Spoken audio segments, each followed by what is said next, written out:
جربتوها ولا مازال؟ حلوة 10 دقائق لشرب الشاي واللي دايره ضجة كبيرة في جميع مواقع التواصل. فعلا حلوة قمة الروعة.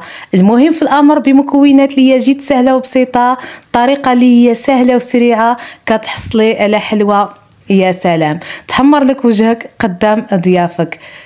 اقتصادية والكمية وفيرة وكتجيه شيشة كتذوب في الفم ذوبان، فراكم تاكلوا الاولى والثانيه وتزيدوا حتى الثالثه ومحال واش تشبعوا.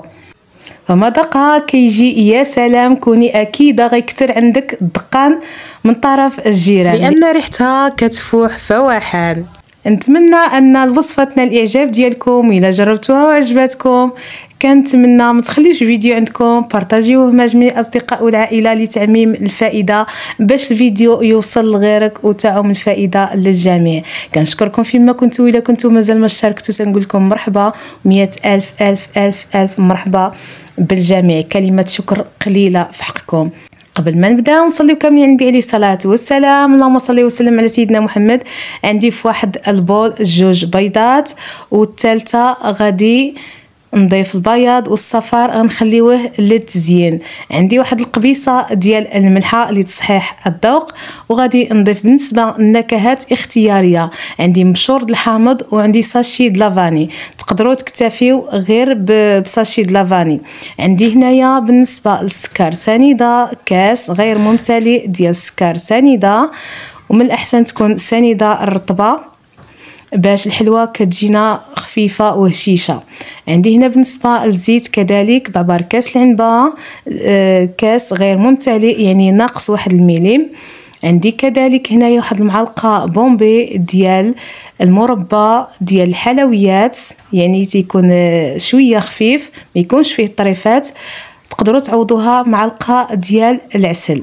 غادي نخلط المكونات مزيان حتى كنتاكد بان السكر سنيده داب ليا مع البيض ومع الخليط وتحول ليا واحد الخليط متجانس. غادي نضيف عندي هنا واحد النكهه ديال ساشيه ديال الكراميل، تقدروا تعوضوها بفلون كراميل اولا تقدروا تكتفيو غير بالمكونات اللي عندكم.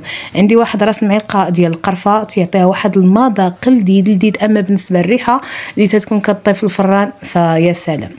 كون اكيد ان الدقان غيكثر في الدار عندك في الدار من طرف الجيران. عندي هنا بالنسبه للكاوكاو، انا خديت الكاوكاو اللي بالقشره ديالو صهدته شويه وحيت له القشره وطحنته في الهاشوار غير فرفشته. وبالنسبه لذاك الخليط اللي كيبقى ليا يعني التغربيله اللي كنغربل كنضيفها للخليط.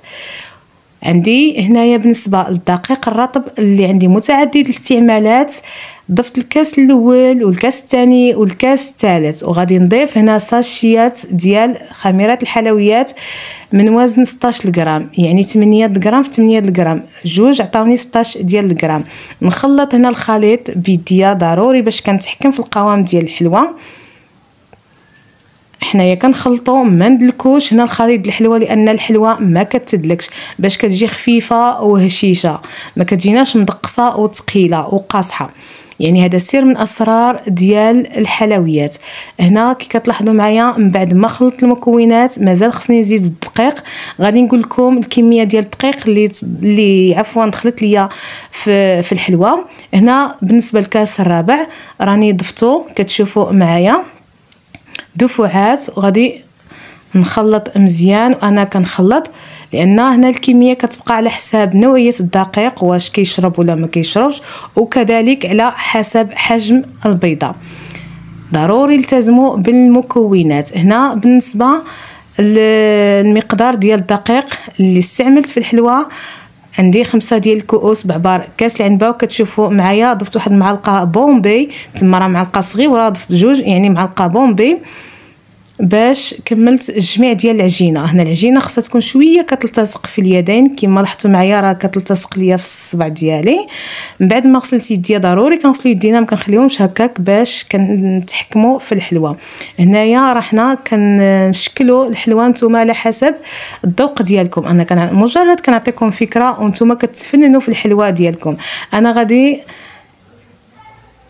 نشكل الحلوه ديالي حريبلات على هذا الشكل هكذايا، كنشكلها كويوره دائره، من بعد عاد كنحربلها بالطول على هذا الشكل صبيعات كي كنقولوا بالدارجه. هنا نتوما غتشكلوا كي قلت لكم الحلوه، اما تقدروا تشكلوها على شكل غريبه عاديه يعني دائره، او لا على هذا الشكل هكذايا. انا فضلت هذا الشكل هكذا تيجي شكل زويون ومتيول ومحيدق.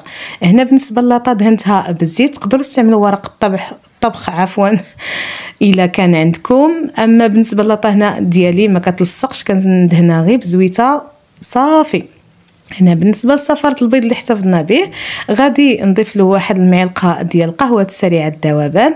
تشوفوا معايا راني كندهن هنايا الوجه ديال الحلوه، ومباشره غادي نستعمل كاوكاو كونكاسي، يعني كاوكاو مهرمش اللي سبق ليا وهرمشو داك الدقيق ديالو ضفتو الخليط ديال الحلوه. هنايا غادي نزينوا الحلوه ديالنا بهذا الكاوكاو هذا. نتوما على حسب المتوفر عندكم تقدروا تزينوها بزنجلان، تقدروا تزينوها كاوكاو ايفيلي، اللوز ايفيلي، اللوز مهرمش. المهم كتبقى الاضافات اختياريه وتزين حسب الاذواق، والاذواق كتختلف. بالنسبه للفران اللي شعلته من قبل خليته يسخن على درجه 180 درجه. الا كان عندكم ديال الغاز كتخليو الشعله الزرقاء شاعله، وإلا كان عندكم الفران ديال الكهرباء راكم كتشعلوا الفران على درجه 180 وتشعلوا الفرفاره. هنا كتشوفوا معايا الفران ديال الغاز كنشعلوا له غير من التحت، عفوا كنشعلوا النار وكنحطوا اللاطا من التحت حتى كتحمر شويه وكتفقع شويه، عاد كنهزوا اللاطا للفوق. يعني هذه هي الطريقه ديال الطياب، بحال الطياب ديال غريبه البهله.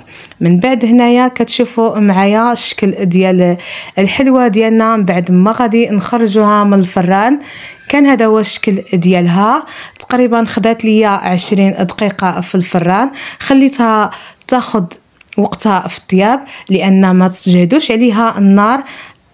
الحلوه ديالنا كتخطف وكتبقى من الداخل خضراء، ما كيوصلهاش الطياب. وإلا نقصنا النار بزاف الحلوه ديالنا كذلك راها كتقصح، يعني كتجينا قاصحه في العضه. كان هذا هو الشكل النهائي ديال الحلوه ديالنا بعد ما قدمناها في طبق التقديم اللي كنقدموها بطريقه اللي هي بلديه. كتشوفوا معايا الحلوه عطاتنا كميه وفيره، تقريبا خرجت ليا 66 حبه. حلوه اقتصاديه سهله وسريعه بمكونات اللي كتواجد ديما عندك، فراكي كتحصلي على حلوه دقيقه 90 بلا طابع وبلا عوين، كتجي يا سلام لذيذه ما تشبعوش منها. كنتمنى انكم تجربوا الحلوه، وكنتمنى انكم تبارطاجيو الفيديو مع جميع الاصدقاء والعائله لتعميم الفائده. شكرا لكم على المشاهده، والى الملتقى في فيديو اخر ان شاء الله. سلامه.